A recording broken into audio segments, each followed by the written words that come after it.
Hello Canine Connection friends. Today we will address a sensitive topic and something that every pet owner will face at some point: the loss of a pet.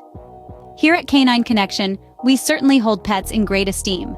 Consequently, losing them can be a big blow, one that brings much grief and sorrow, so we have decided to bring you some tips on how to cope with the loss of a pet. Your feelings are valid. It's important to acknowledge for yourself that this is a legitimate loss and it's okay to feel bad. There is no right or wrong way to feel. You may feel sad, angry, guilty, devastated, etc. And it's important to sit with those feelings and not ignore them. In addition, there is no timeline for how long you should grieve. Give yourself permission to heal. It takes as long as it takes to feel better. Also keep in mind that these feelings won't last forever. You will move through the grieving process and still look back on fond memories of your pet. Brush off people who don't get it. It's both frustrating and heartbreaking when someone says it's only a pet, or you'll get over it soon, or just get another pet. It is important to set boundaries to protect your peace. One thing you can say back to them: it's clear my relationship isn't understood. This is a grief moment for me.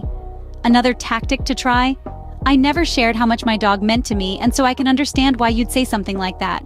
Then move on with your day. Transform your pain.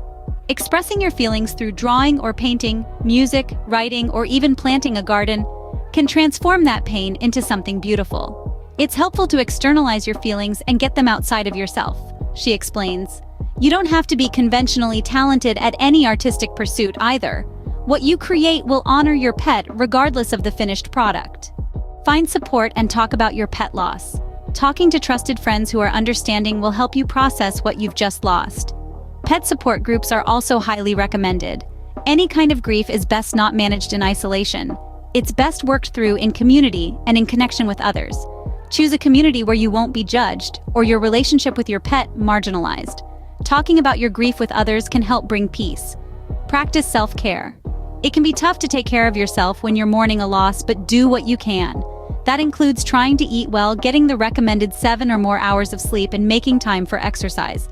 Taking care of your physical well-being will shore up the reserves you need to support your mental well-being. Seek professional mental help. Loss can be really intense, and there may come a time when you could benefit from speaking with a mental health therapist. If you're finding it difficult to function, are struggling to go to work, or take care of obligations, can't sleep or eat, or feel as if you're depressed, seek out a licensed counselor, especially one who specializes in grief or pet loss. Get a new pet if and when you're ready. Some people rush into getting a pet again, while others are more apt to wait. There is no right or wrong time. If you're ready to love, love. You decide when you're ready. It's also possible to love and grieve at the same time. Getting a new pet won't erase your grief or replace your lost pet, but it will bring more love into your life. We hope these tips will give you some light in the dark road of grieving the loss of a pet.